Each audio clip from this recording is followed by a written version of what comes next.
Então, olá pessoal, estamos em mais uma aula e hoje dentro de avaliação educacional. Se você ainda não é inscrito no canal, se inscreve no canal. Curte essa aula de hoje. Também, se deseja receber as próximas aulas, clica aí no sininho das notificações, tá ok? Então, o nosso assunto de hoje está relacionado a uma visão construtivista do erro, dentro das concepções de Jussara Hoffmann, tá?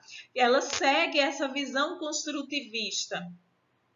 Então, dando continuidade, nós temos aí a visão de Camus. Em 1992, ele dizia o quê? Que a proporção de cooperação na integração entre adulto e criança, ele será um fator determinante para o desenvolvimento dessa autonomia. Então, ao se analisar, ao se perceber ou se construir essa cooperação entre a relação, essa interação entre o adulto e a criança, ela é fundamental e determinante para se dizer essa autonomia que o aluno precisa adquirir, como também do professor desenvolver no aluno.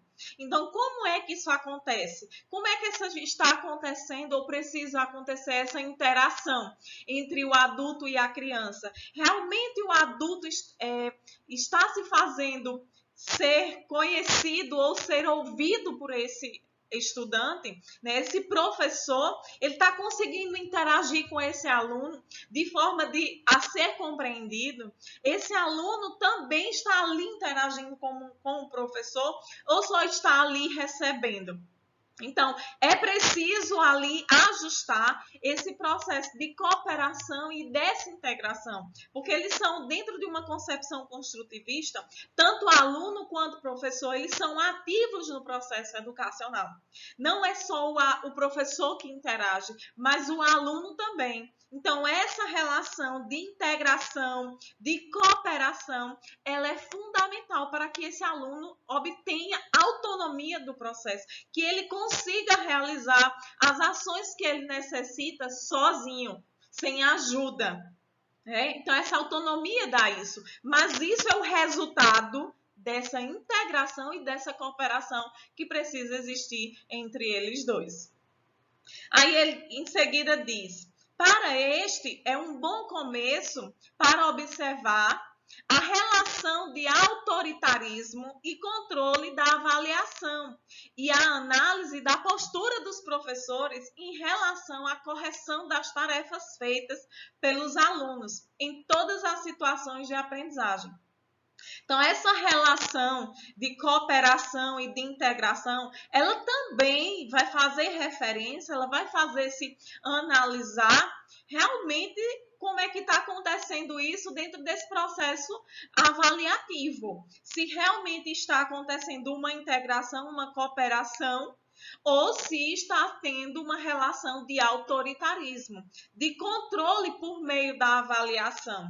Então, essa postura do professor em relação a essas tarefas feitas pelos alunos, né, e essas situações de aprendizagem, se elas não acontecem de forma cooperativa, dentro de uma integração, integrando ativamente professor e aluno, elas podem acabar se tornando realmente uma relação de autoritarismo, né? E apenas usando as avaliações como uma forma de controle.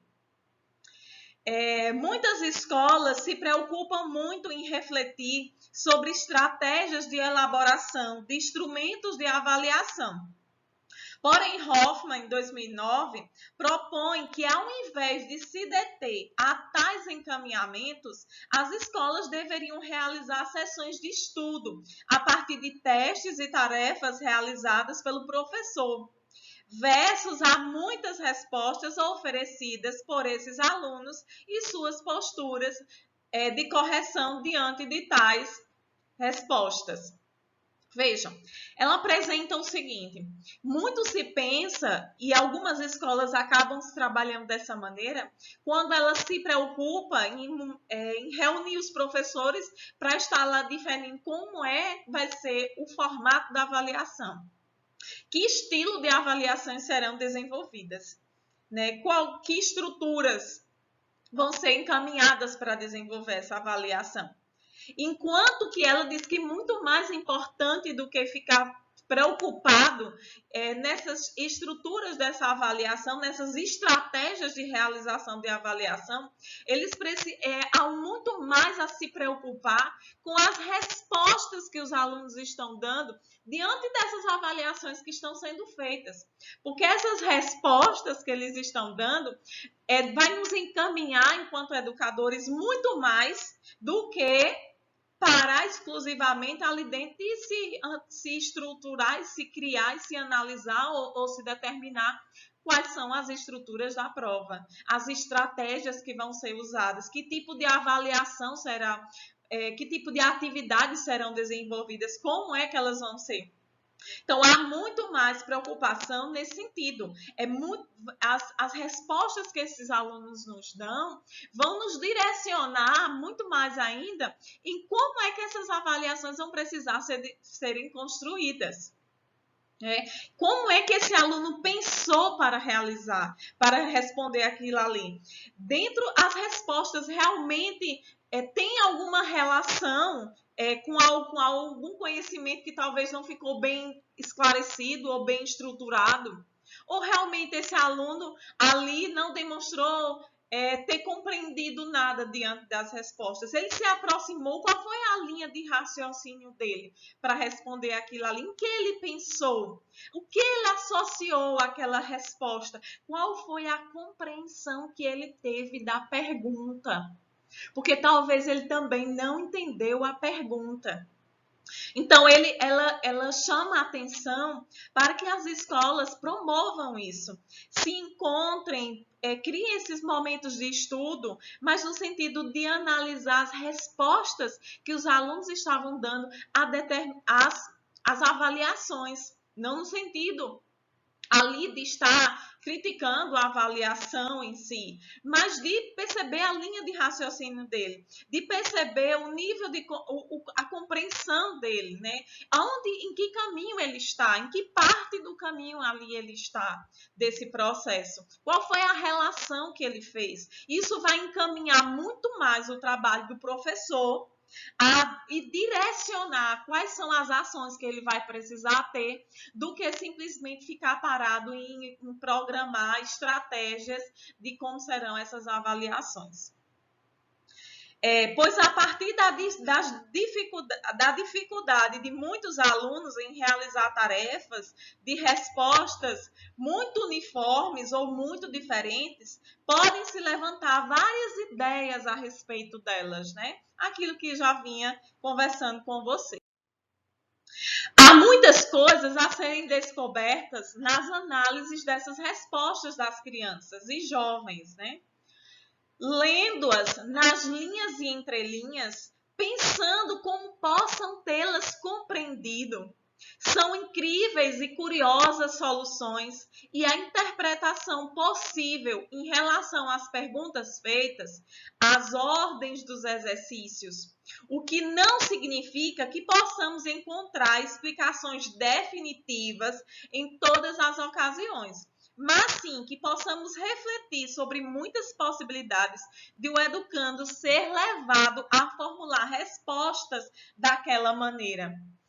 Então, pode se tornar muito curioso e direcionar esse trabalho do professor quando ele começa ali a não apenas olhar para a prova ou para aquela questão, a resposta daquela questão, apenas com o objetivo de dizer está certo ou está errado, mas quando ele começa a analisar aquela prova e começa a tentar compreender ou relacionar aquele nível, aquele raciocínio daquele aluno para aquela resposta, né?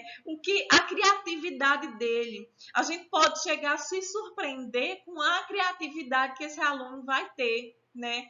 Com o raciocínio dele foi, né? Até onde ele chegou, a relação que ele fez, que às vezes foi muito mais profunda do que você pediu, ou até mesmo levar a pensar sobre a forma como você elaborou aquela atividade, aquela prova.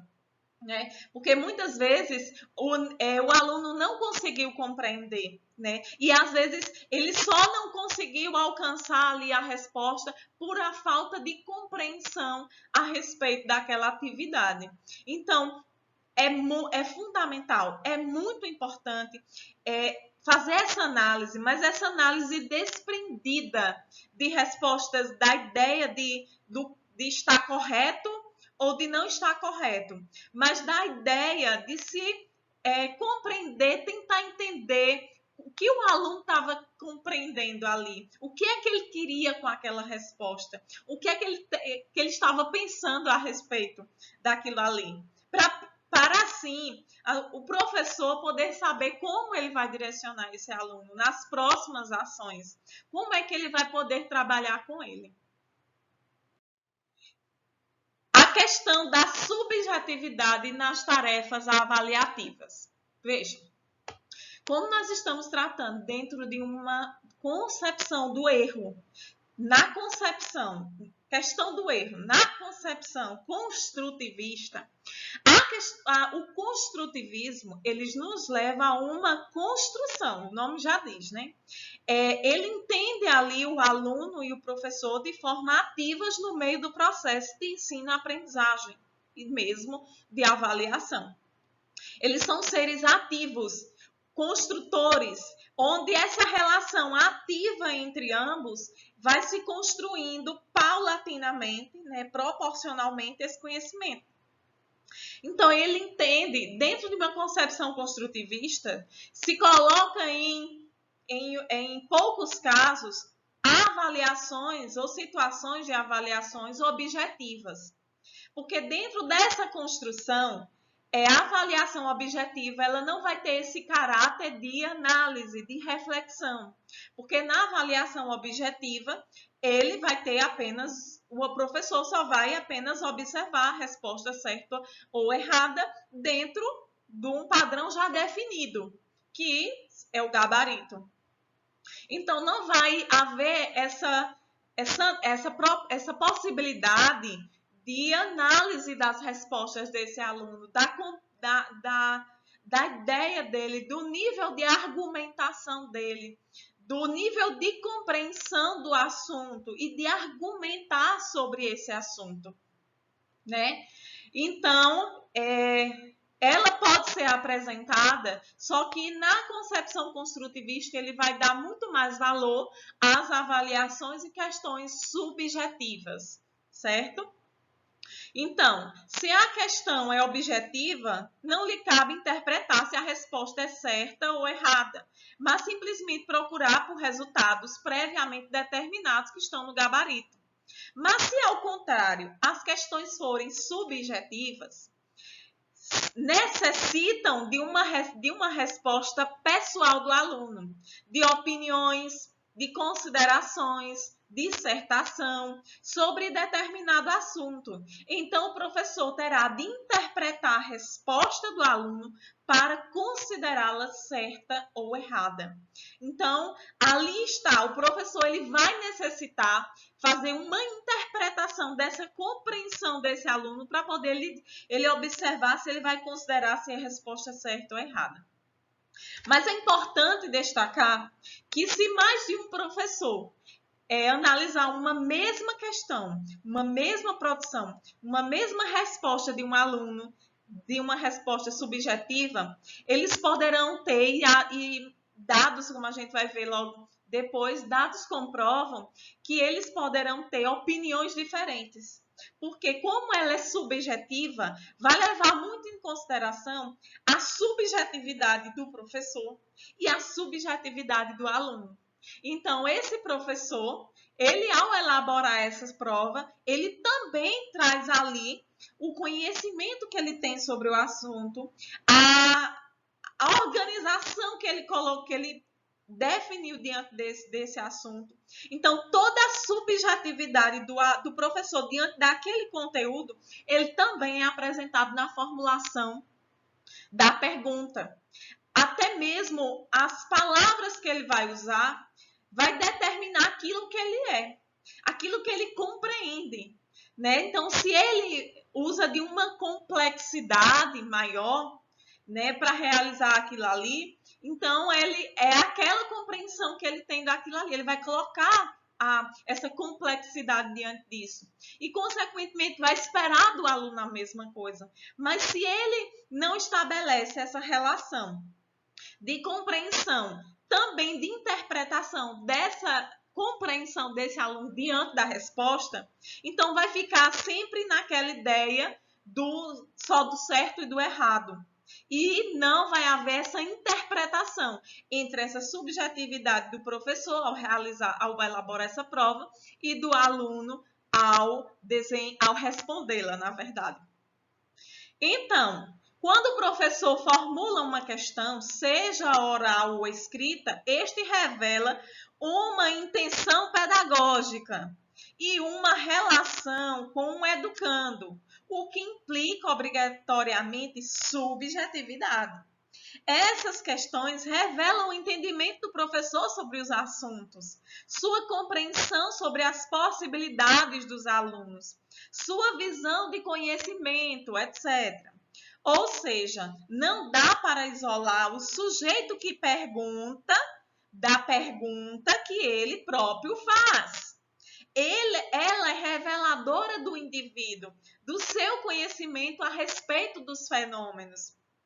Então, dentro de questões subjetivas, é preciso se analisar, é isso que eu já vinha falando, essa subjetividade do indivíduo, do que elabora do professor, diante também desse aluno que vai responder. E esse educador, esse professor a elaborar essa pergunta, ele também vai pensar sobre essa subjetividade desse aluno. Se a forma como ele está elaborando, se ele vai chegar ao nível de compreensão esperado para aquele tipo de aluno, né? Para aquele nível de aluno, vamos dizer assim, para nível de escolaridade, aquele nível de trabalho desenvolvido com o aluno. Se, por exemplo, eu estou trabalhando um assunto e a profundidade da forma como eu trabalhei com o assunto só foi até determinado ponto, eu não posso querer que numa prova ele venha ter um nível mais avançado de compreensão sobre aquele assunto, se eu não aprofundei tanto, né? Então, dentro dessas questões subjetivas, não só está a análise da subjetividade do aluno, mas a análise da subjetividade do professor também. E fazer essa relação, né? Dentre tanto do professor, dessa subjetividade do professor, quanto da compreensão que esse aluno tem sobre essa subjetividade do professor. Eu não sei se está claro, gente, mas é basicamente isso. Resumindo, é isso. É preciso se analisar. Quando o professor faz as perguntas, ele está mostrando ali as questões individuais dele, né? O conhecimento que ele tem, né? A compreensão que ele tem também, a relação que ele estabelece em relação a esse conhecimento. E o aluno também, ao responder essas perguntas, ele também está colocando ali o nível de conhecimento que ele tem dentro do assunto, os conhecimentos que ele tem já previamente estabelecidos, ou seja, aquele conhecimento que ele já tem dentro do assunto, que já estão estruturados dentro de outras estruturas. Porque quando a gente vai... o aluno ele já tem um nível de conhecimento avançado. Então, quando você trabalha um determinado assunto, o nível de compreensão dele se expande. Ele vai além daquilo que você está falando. Ele já tem uma dimensão de compreensão maior. Quando não, então ele às vezes pode interpretar de uma forma diferente. Ele pode ali, você querer dizer uma coisa, ele interpretar outra. Assim como também você pode limitar. Ele vai apenas limitar aquilo que ele conseguiu aprender, assimilar, basicamente estruturado num pequeno nível de conhecimento que ele tinha, né? que ajudou a ele compreender a respeito disso, ele assimilar a ideia que você está querendo dizer. Por isso que esse nível de compreensão vai variar muito de respostas para respostas. E isso vai ficar ali dentro das respostas desses alunos quando eles respondem questões subjetivas. Essa subjetividade está unida intimamente também à interpretação da questão pelo aluno. Eu já vinha falando sobre isso. Não há como amarrar os comandos, esses comandos desse processo de avaliação subjetiva, se eliminarmos a compreensão dos indivíduos que vão responder essas questões. Esta interpretação nos vai esclarecer se o aluno compreendeu o assunto trabalhado, as experiências que ele tem com determinadas ordens de exercício, disposição para a realização da tarefa. Porque, vejam, tem algumas formulações de atividades que o aluno ele precisa estar familiarizado com aquele estilo de atividade. Por isso que elas precisam estar ali presentes no dia a dia da sala de aula, porque senão ele não vai conseguir corresponder a essas determinações, né? É por isso que muitas formas de atividades, às vezes o aluno, a gente vai fazer um aluno vai estar, por exemplo, preparando ali para um determinado tipo de prova, de atividade, de testes, digamos assim. Então, a gente já vai familiarizando esse aluno com aquele estilo de atividades, de exercícios, para que ele já tenha familiaridade, né? Já tenha compreensão sobre a elaboração, aquele estilo de elaboração, para ele não se perder na questão. Porque às vezes ele entende do assunto, mas ele se perdeu pela forma de elaboração da questão. Então, até nisso, até diante dessas ordens de exercício, dessa organização dessas ordens de exercício, né, de atividades que são realizadas, elas precisam ali estar preparando o aluno para aquilo que o professor espera dele.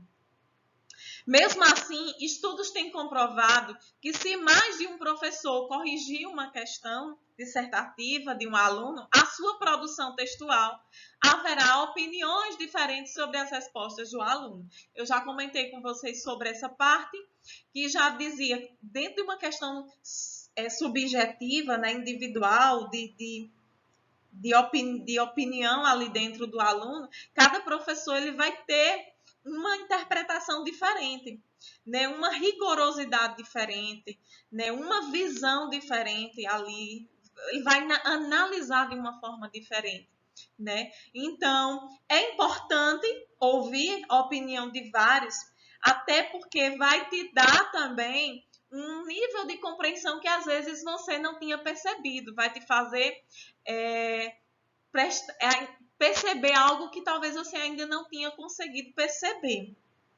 Mas também ter esse cuidado de não ficar, se for dentro de uma avaliação em que você vai corrigir, você ter esse cuidado de não ficar se levando em consideração a opiniões de outros. A não ser nesse nível de análise, de analisar essas questões. Se eu estou ali para analisar a resposta do aluno no sentido de compreender esse processo onde ele está, em que ponto do caminho ele está. Então, é importante essa visão desses professores para colaborarem nessa análise dessas questões, desse trabalho. Aí, então, eu tenho para vocês alguns princípios coerentes a uma ação avaliativa mediadora. Jussara elenca aqui os princípios que ela considera que é coerente para que haja uma avaliação mediadora. E veja, eu vou voltar. A avaliação não é para dar notas, então não dá para pensar que eu vou utilizar isso aqui para me dar nota para o aluno, porque o objetivo não é esse. Então, esses princípios que são colocados aqui estão relacionados a ações que precisam ser desenvolvidas para uma avaliação mediadora, para mediar esse aluno, para construir o conhecimento desse aluno, tá bom? Então, eu vou ler para vocês, mas apenas na próxima aula eu vou explicar cada um deles, para não ficar muito extenso, porque eles são bem extensos, são muitos e ficaria muito extenso. Então, na próxima aula eu vou comentar sobre cada um deles, sobre o que Jussara Hoffmann queria apresentar dentro de cada um desses princípios. O primeiro deles é oportunizar aos alunos muitos momentos de expressar suas ideias. O outro é oportunizar a discussão entre os alunos a partir de situações desencadeadoras. Realizar várias tarefas individuais, menores e sucessivas, investigando teoricamente, procurando entender razões para as respostas apresentadas pelos estudantes. Em vez de certo ou errado e da atribuição de pontos, fazer comentários sobre as tarefas dos alunos, auxiliando-os a localizar as dificuldades, oferecendo-lhes oportunidades de descobrirem melhores soluções. E o último, transformar os registros de avaliação em anotações significativas sobre o acompanhamento dos alunos em seu processo de construção de conhecimento. Bom, espero que vocês tenham compreendido e tenham refletido um pouco mais sobre a importância que esses erros têm dentro das avaliações. A gente já comentava sobre isso, mas o que demais veio ali a acrescentar ou a expandir esse conhecimento que estava iniciando, né? Dentro dessa visão do erro, da importância que esse erro tem e de como essas escolas elas podem também se articular e trabalhar, né, para construir novos encaminhamentos para a escola, né, a partir da análise das respostas que esses alunos vão dando diante das atividades ou mesmo das provas realizadas. Né? Então, até a próxima. Espero que tenha contribuído alguma coisa dentro dessa concepção com vocês. E espero que vocês vão lá na plataforma e comentem, façam um comentário diante desse assunto, tá? Desse assunto que foi trabalhado. O erro dentro de uma concepção construtivista, tá? Então, faz um comentário dentro do que foi abordado aqui nessa aula e o que foi que você entendeu disso. Não quero que você venha me falar de avaliação como um todo, tal. Não, eu quero dentro desse assunto. O que foi abordado aqui dentro dessa aula e o que foi que você compreendeu, né? Que consequentemente já demonstra o que você compreendeu diante desses pontos que foram abordados aqui nessa aula. Tá bom? Valeu! Até mais!